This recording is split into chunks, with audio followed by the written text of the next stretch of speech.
তোমাদের কাছে চলে আসলাম আজকে সন্ধেবেলা একটা ইভিনিং স্ন্যাক্সের আইটেম নিয়ে।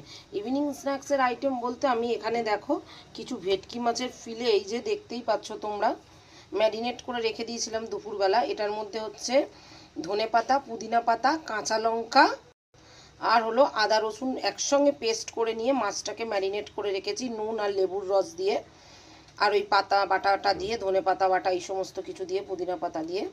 এটাকে তোমরা যদি চাও এটাকে 10-15 মিনিট ম্যারিনেট করে রাখলেই হবে। আমি দুপুরবেলা ম্যারিনেট করে রেখে দিয়েছিলাম। তো চলো এবার এই আজকে বানিয়ে নেবো হচ্ছে ফিশ বাটার ফ্রাই। তো এই ফিশ বাটার ফ্রাই বানাতে কি কি উপকরণ লাগছে চলো তোমাদের দেখ। তো দেখো এই যে বেকিং সোডা নিয়ে নিয়েছি হাফ চামচ, বেকিং পাউডার দিয়ে দেবো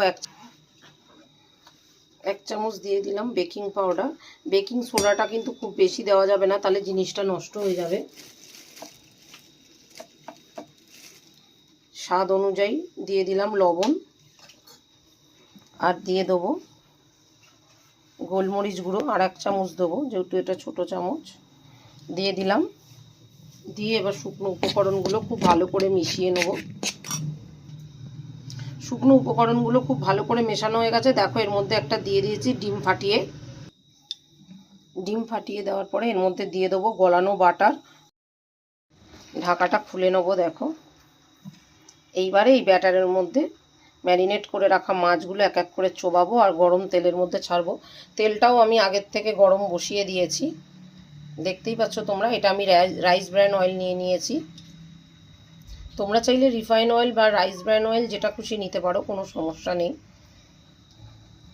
দেখো এই যে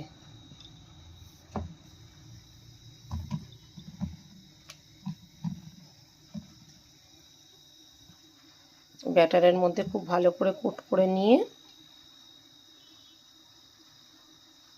এবার দিয়ে দেবো তেলের মধ্যে। এই যে দিয়ে দিলাম তেলের মধ্যে